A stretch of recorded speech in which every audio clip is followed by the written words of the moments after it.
Bonjour, mon nom est Mélanie Hott et je suis animatrice au programme Jeunes au travail. Au cours des derniers mois, l'équipe du Collège Éducacentre de Vancouver a piloté un projet de balado-diffusion unique en son genre.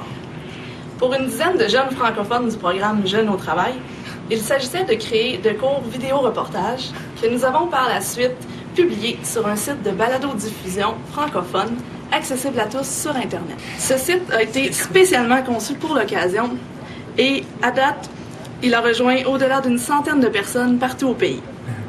Comme vous allez le voir au cours des minutes qui vont suivre, le projet et l'expérience a été enrichissante pour tous les participants. Et avec votre aide, nous comptons bien poursuivre le projet et aller encore plus loin en 2009. Dans le cadre de son programme de formation de jeunes francophones à la recherche d'emploi en Colombie-Britannique, le Collège Éducacentre de Vancouver vient de compléter une série d'ateliers d'initiation au journalisme. Au cours des derniers mois de 2008, une dizaine de jeunes francophones se sont familiarisés avec leur milieu tout en découvrant les principes de base du métier de reporter. Équipés de mini-caméras, ils se sont regroupés en 5 équipes de tournage et ont documenté des sujets de leur choix. C'est ainsi que Jonathan et Carl vont nous parler de la popularité des parcs de skateboard dans la région de Vancouver.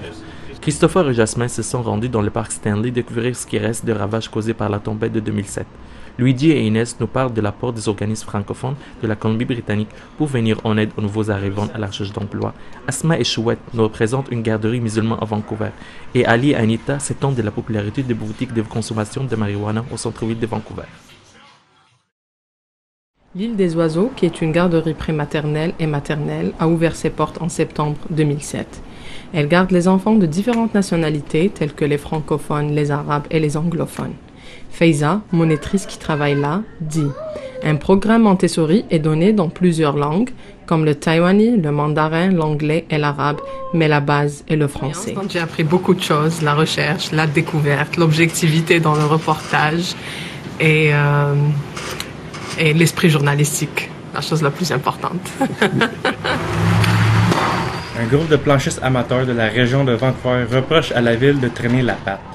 La région de Vancouver compte présentement une quinzaine de packs convertis pour la pratique du skateboard.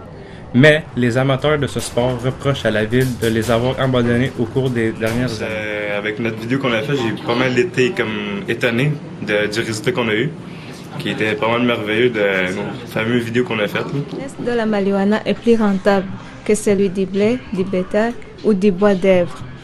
Et malgré le fait que la culture et la vente de marijuana soient interdites au Canada, c'est tout de même une entreprise de très grande envergure, particulièrement en Colombie-Britannique. Je m'intéresse à faire des vidéos intéressantes que les gens aiment voir et connaître.